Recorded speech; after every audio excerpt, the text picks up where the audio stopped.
You want a rose that keeps blooming. Not one glorious week in June, and then nothing but green leaves until next year. You want flowers on that plant in July and August, and still going in October. So let me be straight with you about the title, because that is what this channel does. And then I will give you the 7 things that actually get you there. No rose blooms all year. Not really. Unless you live somewhere genuinely frost-free, the far south, coastal California, the warmest corners of Florida and Texas, your rose is going to shut down and rest through winter, and it should. That is not a failure. That is a plant doing what plants do. But here is what is absolutely true, and it is a far bigger deal than most beginners realize. A good repeat blooming rose, cared for properly, will flower at least 3 separate times between spring and frost, and often more. Cared for badly, that same plant gives you one show and sulks. And the difference between those 2 roses is not luck, and it is not a green thumb. It is a handful of specific things, and they are all easy. Here is a number that makes it concrete. A hybrid tea that gets deadheaded correctly runs a fresh flush of blooms roughly every 4 to 6 weeks. The same rose, left alone to form seed, stretches that out to 7 to 10 weeks. Same plant, same garden. You just doubled your flowers by knowing where to cut. And I have to tell you one more thing up front, because it is the most important thing in this entire video, and almost nobody tells beginners. If your rose only blooms once a year, there is a real chance it is never going to bloom again, no matter what you do. Not because you did anything wrong, because of what it is. That is secret number 1, and it is the one that changes everything. But first, understand what a rose is actually doing when it flowers. Here is the one idea that makes all 7 of these make sense. A rose does not bloom for you. A rose blooms to make seed. That flower is not decoration. It is a reproductive organ. The plant opens it, hopes it gets pollinated, and then, if you leave it alone, it starts building a hip, which is the rose's fruit, full of seeds. And the moment a rose successfully sets that seed, it gets the message that its work is done for the year. Mission accomplished. And it slows down, or stops flowering altogether, and pours its energy into ripening those hips instead. Now flip that around, because it is the whole engine of this video. When you cut off a fading flower before it can build a hip, you take away the plant's success. From the rose's point of view, it failed. So it tries again.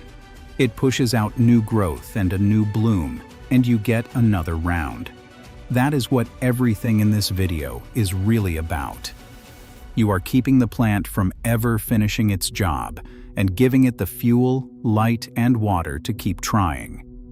But, and here is the catch that ruins it for so many beginners, this only works on a rose that is genetically capable of trying again. Some roses simply are not. And if you have one of those, every other secret in this video is wasted effort. So let's start there. Secret number 1. Find out which rose you actually own. Because roses come in 2 fundamentally different kinds, and only one of them can do what this video promises. Repeat blooming roses, sometimes called remontant or ever-blooming, are built to flower over and over from spring right through to frost. That is most modern roses.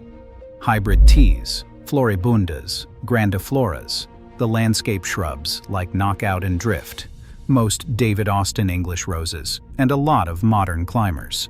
Once blooming roses do exactly what the name says. They give you one spectacular, often intensely fragrant show in late spring or early summer, usually for a few weeks, and then they are finished. That is many old garden roses, heritage and species roses, ramblers, and older climbers. And here is the part beginners are never told. It is not that they are lazy, or underfed, or badly pruned. The repeat cycle does not exist in their genetics. The Royal Horticultural Society puts it plainly. Deadheading a once-blooming rose will not produce repeat flowering, because that cycle is not in the plant. So if you have been out there faithfully snipping spent blooms, feeding, watering, and waiting for a second flush, and nothing ever comes, you did not fail. You are waiting for something that was never going to happen. So how do you tell? Here are the tells. The simplest one is history. Has this rose bloomed more than once in a season, ever? A true repeat bloomer produces flowers at least 3 distinct times between spring and frost. If yours has given you exactly 1 flush every year for 3 years, that is your answer. Then look at the leaves. 3 to 5 glossy, leathery leaflets is a strong sign of modern, repeat blooming breeding. 7 to 9 softer, matte leaflets points to old garden or species heritage, and those are usually once bloomers. And look at where the buds sit. Repeat bloomers push buds along the whole length of the canes, including from older wood down near the base. Once bloomers concentrate their flowers at the tips of last year's growth, up top. Now the honest verdict, because I am not going to sell you false hope. If you have a once-blooming rose, no amount of feeding, deadheading, or pruning will give you a second flush. What you can do is enjoy that one show for what it is, because it is often the most beautiful and fragrant thing in the garden, and then plant a repeat bloomer somewhere else for the rest of the season. But if you have a repeat bloomer, everything from here works. So let's make it work. Secret number 2. Give it 6 hours of sun, minimum. This is the least glamorous secret on the list, and one of the most decisive, because sunlight is the fuel that flowers are made from. Roses need at least 6 hours of direct sun a day to bloom well, and more is better. Morning sun especially, because it dries the dew off the leaves early, and dry leaves do not get fungal disease. Here is what happens when a rose does not get enough. It does not die. That is what fools people. It just quietly underperforms. It grows leggy and stretched, reaching for light. It puts out plenty of leaves and very few flowers.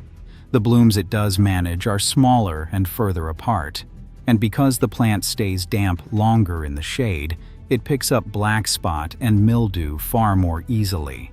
So if you have a repeat blooming rose that is healthy but stingy with flowers, before you buy anything or change anything else, go stand where it is planted and actually watch the light for a day. A rose in 4 hours of sun will never bloom like a rose in 8, no matter how well you treat it. Now, the technique that restarts the whole cycle. Secret number 3. Deadhead properly and cut in the right place. This is the single highest return 10 minutes you will spend on a rose all season, and almost every beginner does it wrong by cutting in the wrong spot. Remember the engine. Cut the flower before it can build a hip, and the plant starts over. But where you cut decides how strong the next round is. Here is the mistake. Most beginners just snap or snip the dead flower off right at the top, leaving a bare stub of stem. The plant does respond, but it responds weakly, sending out a thin, spindly shoot that struggles to carry a decent bloom. Here is the right cut. Follow the stem down from the spent flower, past the little leaves, until you find the first leaf that has 5 leaflets on it, 5 little leaf sections rather than 3. That 5 leaflet leaf is the signal, because that is where the plant has the strength to push a proper new flowering stem. Make a clean cut at about a 45-degree angle, roughly a 1/4 inch above that leaf, angled so water runs off. And if you want an even stronger new cane, go down to the second 5-leaflet leaf instead of the first. Sometimes the plant tells you outright. Look where the leaf meets the stem, and if you can already see a small new shoot starting there, that is your spot. Cut just above it. 2 shortcuts that save real time. On cluster roses, floribundas and grandifloras, do not pick off individual dead flowers one at a time. Wait until most of the cluster has faded and take the whole spent head off in one cut. And at the very earliest stage, when petals are just starting to drop, the stem below the flower is still soft enough to snap off with 2 fingers, no tools at all, about a second per bloom. Here is the payoff, and it is the number from the top of the video.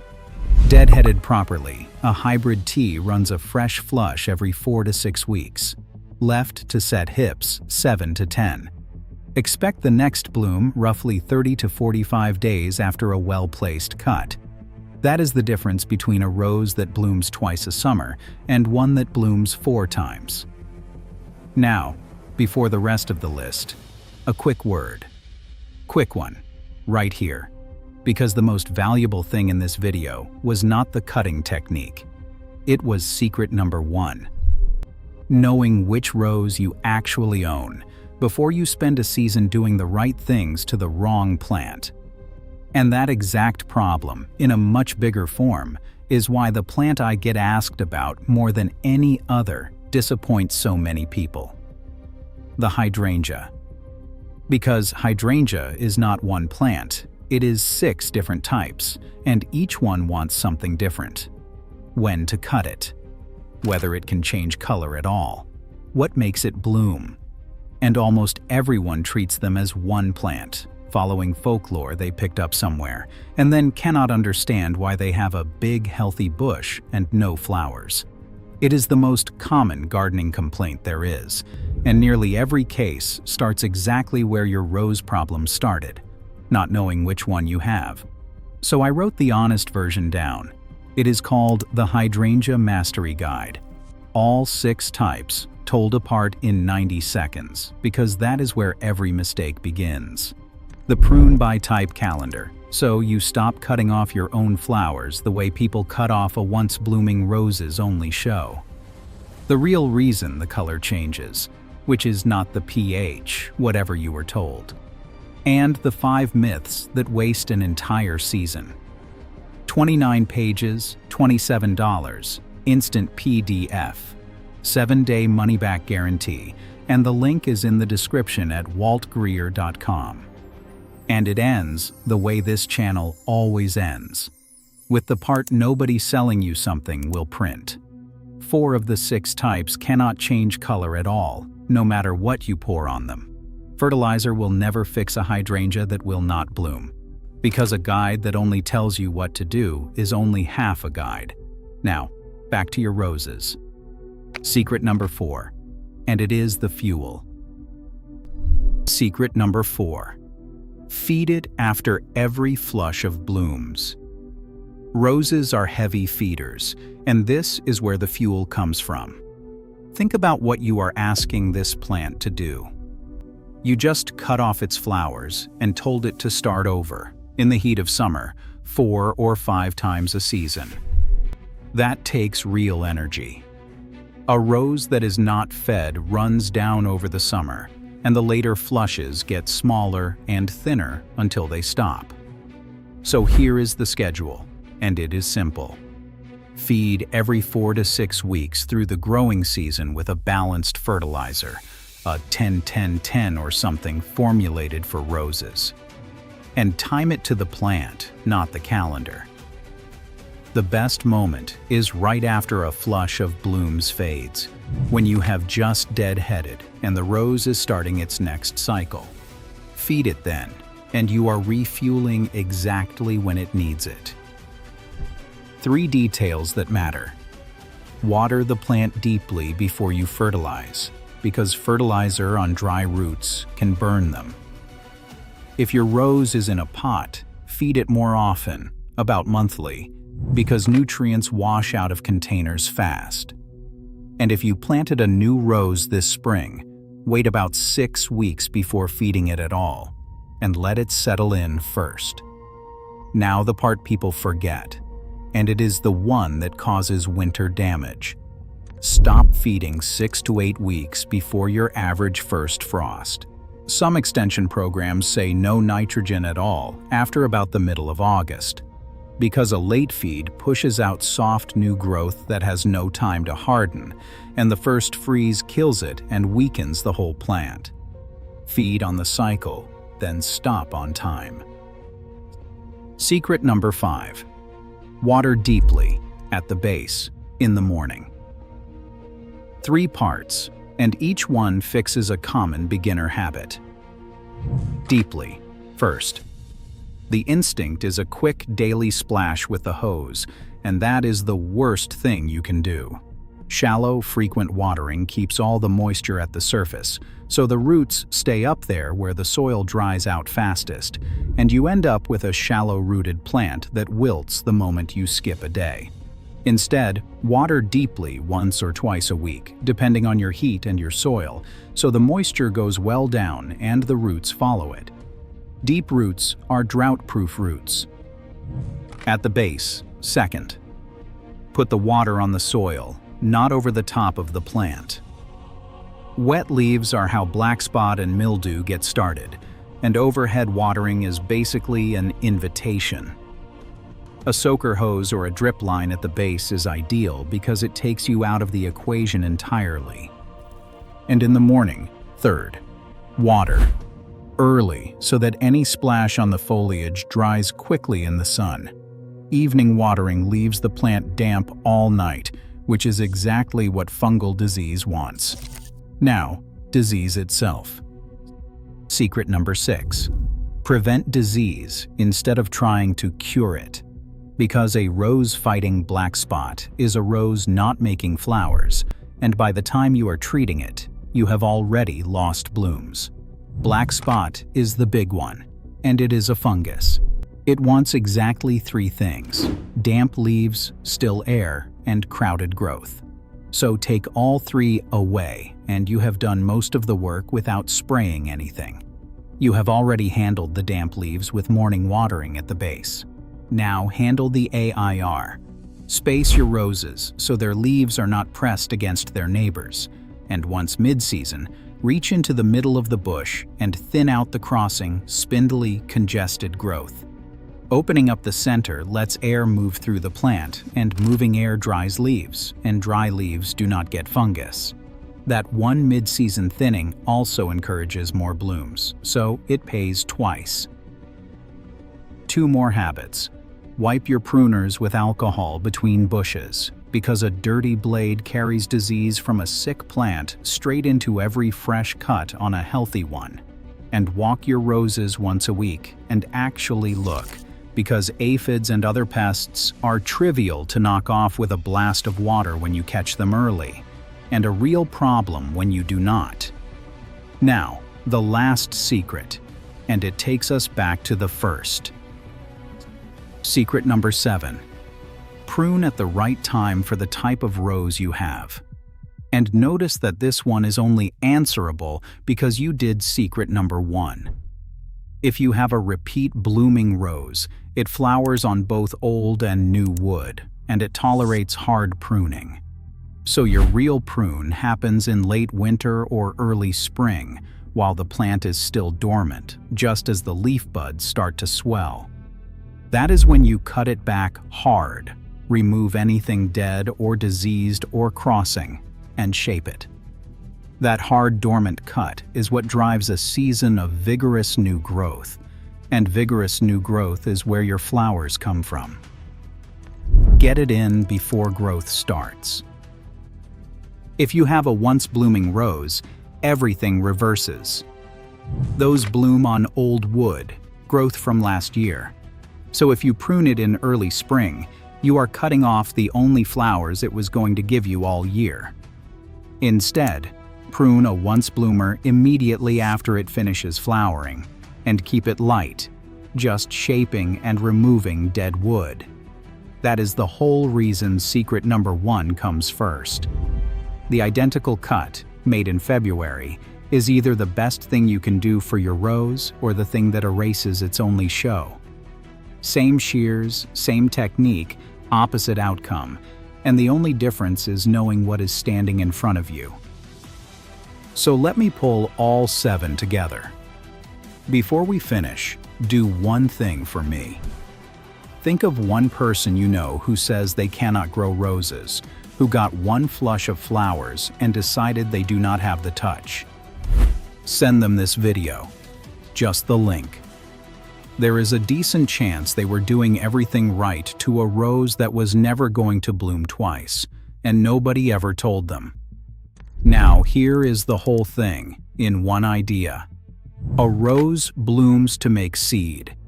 Take the seed away before it finishes, give it fuel and light and water, and it keeps trying.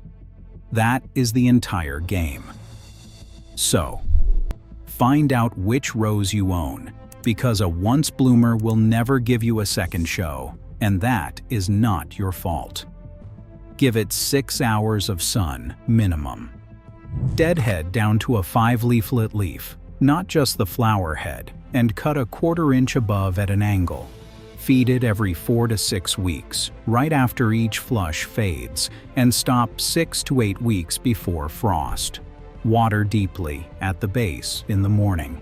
Keep air moving through the middle of the plant so disease never starts. And prune hard in late winter if it is a repeat bloomer, or right after flowering if it is not. That is 7 things, and not one of them requires a green thumb. It requires knowing which plant you have and then doing a few small things on the plant's schedule instead of yours.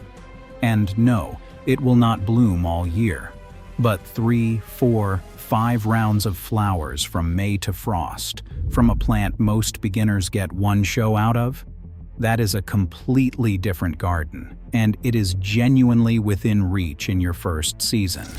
So subscribe and stick around. We do this the honest way here in the Forgotten Knowledge Library. Real horticulture, exact amounts, and we tell you straight, including when a plant simply cannot do the thing you were hoping for. It is free, and it always will be. Next time, another plant everyone blames themselves for, when the answer was on the label all along. Now, go out to your roses. Before you cut anything, count the leaflets and ask yourself which kind you own. I'll see you in the next one.